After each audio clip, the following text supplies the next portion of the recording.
In this national seminar, Aluminium, the Strategic Metal, we have with us the Honorary President of Aluminium Association of India, Dr. Tapan Kumar Chand, CMD Nalco, a hardcore professional with a rich blend of experience as Director in Coal, Steel, and Aluminium, to welcome our chief guest and all of you.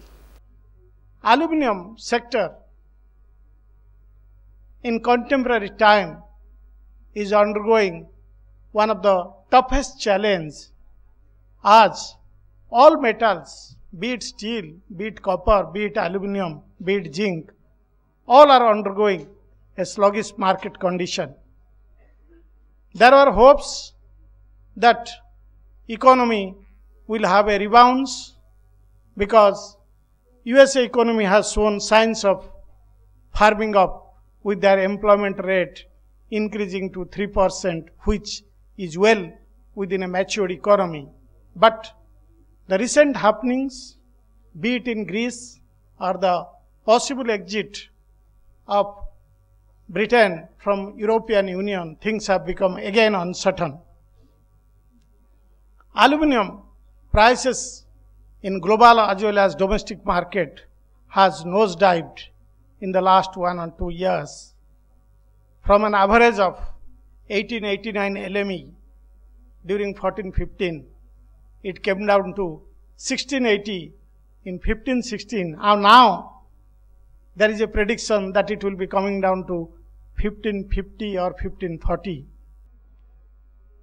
In this contemporary scenario, Aluminium Association of India thought that we will be deliberating some of the issues of the industry which it is facing, what should be our future course of action. So we face the tough challenge, and we as an industry, we grow further. One of the challenges to all the producers of aluminium is to bring down the cost. Cost, as you know, major component goes to power, then logistics. If you compare the power situation of India compared to Middle East or other countries who are competing with Indian aluminium, their cost is almost less than 50%, because 40% is the cost of production of aluminium, and there, if we take one-to-one correspondence, they will be less than 20% of their cost of production. Another thing is the logistics, where we put around 20% of our cost of production, whereas in the Middle East it is coming to 9%. So there is a growing feeling amongst the aluminium producers that given a level playing field to them, they will also be able to effectively operate in international and global market. As you know, we have a production capacity of more than 4 million ton, but right now aluminium producers are able to produce only less than 2.5 million ton, and 1.5 million ton is lying idle. So there is a need that cost reduction exercises need to be taken. Apart from the cost reduction exercises, what matters is that how we make our domestic market more vibrant. Promotion of consumption of aluminium is one of the major focus that Aluminium Association of India is going to take up. We have earlier a discussion with Ministry of Steel. We had met Minister, we have met Secretary. We had made a small request, sir, that Aluminium Development Council, in the line of Steel Development Council, be constituted so that it includes producers, secondary producers, customers, and all the stakeholders, so that an action plan can be charted out for promoting the consumption of aluminium. Ladies and gentlemen, please welcome our guest of honor, Shri R.K. Sharma.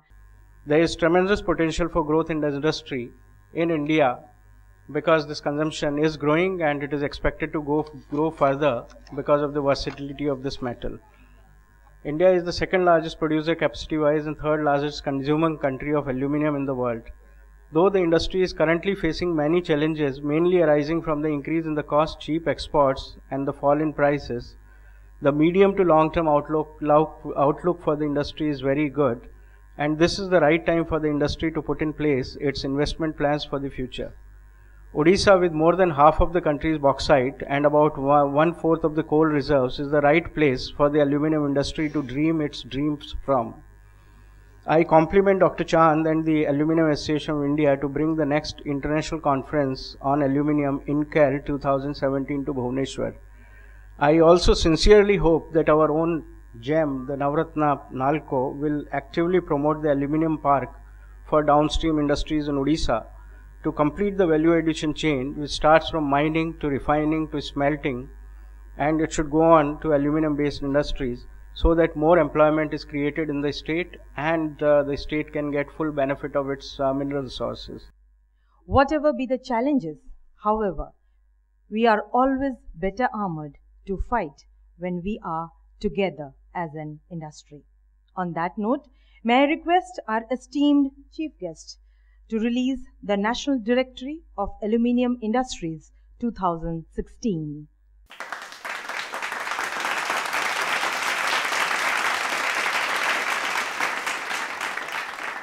Let's welcome our beloved chief guest on this occasion. Sir, the stage is all yours.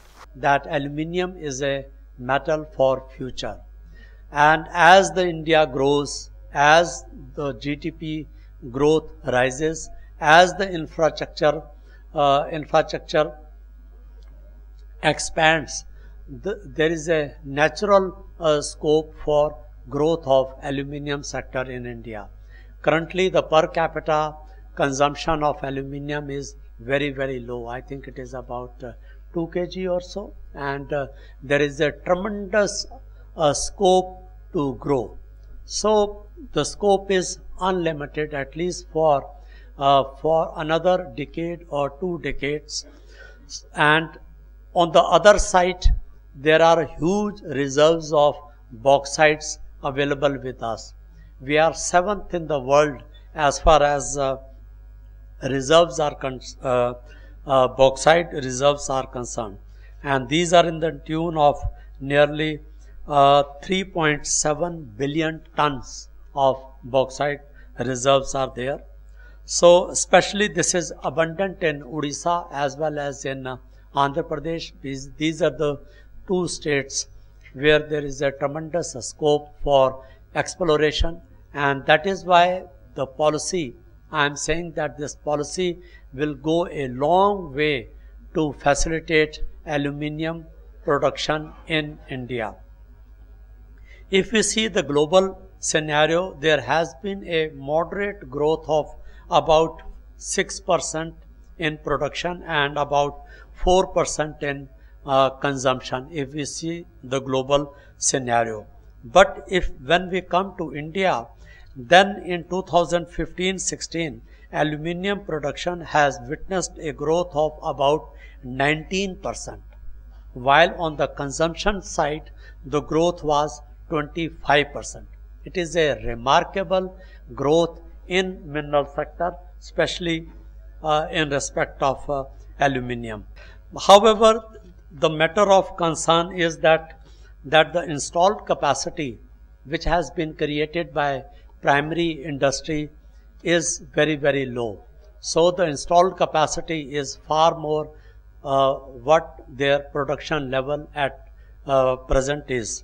So that is a matter of concern. That is why primary aluminium industry, because of low capacity utilization, low LME prices, as well as higher imports, they are passing through a very, very tough phase.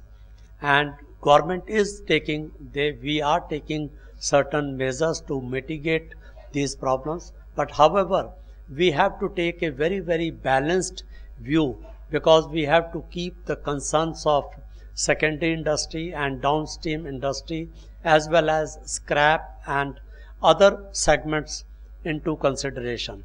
We can't take any measure which will adversely affect the other segment. So that is why we are taking a very, very considered view on the demands being raised by various segments of aluminium producers. Chairman Association has raised 3-4 points. I would certainly like to reply on them. First is about Aluminium Development Council, no doubt it is a very genuine and it is a very good demand. We agree and we will set up Aluminium Development Council very soon. We will see whether it should be under the chairmanship of Secretary Mining or Minister. We will see, but however we agree, we will set up Aluminium Development Council.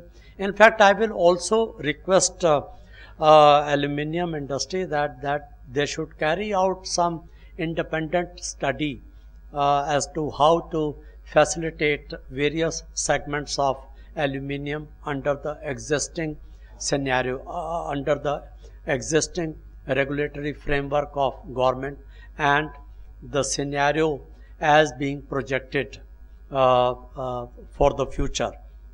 About the second issue of railway freight, we will certainly write to railway ministry that this bauxite should be at par with limestone. I think that is the issue. Yeah, and alumina should also be clubbed with non-metal ore. We support this demand and we will write to Railway Board as well as to Railway Ministry about this. And third, about Aluminium Capital of India, no doubt maximum aluminium as well as I think bauxite is produced in Odisha. So there is no point in contesting this, and we agree that Odisha should be as Aluminium Capital of India. Another very important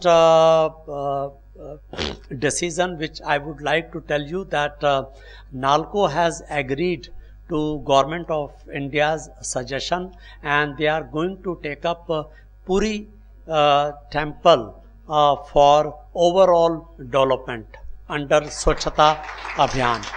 Outside the temple area, it will be upgraded by NALCO, and they will also consult trust there and district magistrate, and one World Bank team is also coming to visit that place.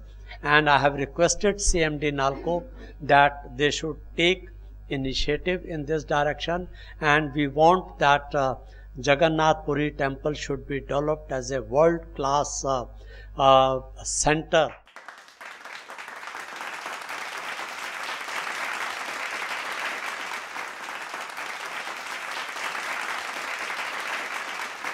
Data is required. You know, countervailing duties is what the government has told us they can put against China. So we have to prove that the Chinese downstream is getting these subsidies. So we are actually trying to make an effort to collect the data to make that case. By the way, the American Aluminium Association, which is mostly downstream producers, are doing the same thing. So that what will happen is that on the downstream product codes, the import duty or the countervailing duty will be at a much higher levels. And I think that is what you are asking for. And all I can say is that we from the association fully support that view.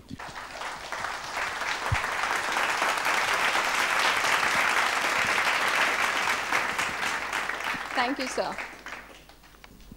This is what we talk about the aluminium, a metal for the future. I think every places you have, whatever you are able to see, I think tremendous amount of potential to grow in the application. And I personally very much thankful to again Secretary Mines in the morning to declare the Developmental Council concept has been getting approved for the Ministry of Mines for aluminium, which will certainly bring a larger amount of investment in R&D. And that's exactly what is going to happen to see that the application phenomenally will grow in aluminium going forward. To be very frank, I think India is definitely in an economic growth indexes posing a very fantastic, the level. I think we are better than China, that's a good news. And maybe the rest of the world also indicating figures are definitely not better than India. So India is definitely moving ahead so far as the economic growth forecast is concerned. So this opportunity as a growth in economic side is also parallelly pushing the aluminium growth in the country in a very significant manner. But friends, one thing you must understand, so far as the application is concerned, out of 3,000 applications globally in aluminium, India's kitty or bucket is only having an application of 300 numbers. So that's a big opportunity. I think forget about your costing, forget about your pricing, forget about your supply and demand. But today a country like us is having a significant amount of opportunity to really reclassify our application font, and that's what is the opportunity when I talk about the aluminium park concept. Primary aluminium consumption has also increased. I think thanks to primary, the capacity support in the last year, it was fantastic growth of 23%. Consumption has also moved in, but there is a long way to go, as Mr. Pai talked about that. Similar population like China, where the consumption is around 25 kg, we are at around 2.2 kg. So we have to definitely move a significant milestone to catch it up. With the new government in place, there are some new goals have been set up by the government.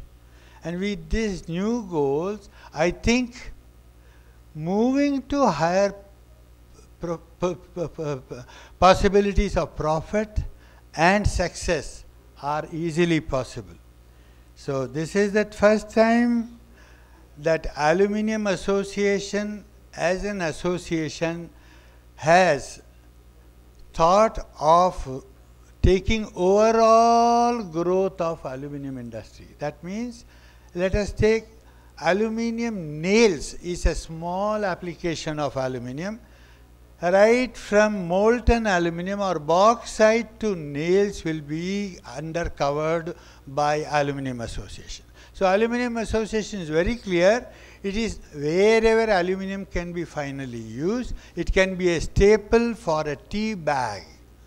I don't know, we use everyday tea bags, and all these tea bags are stapled using aluminium staples. So there are 3,000 applications which are prevailing across the country, another 3,000 which can be developed. Only thing is, we also need to contribute.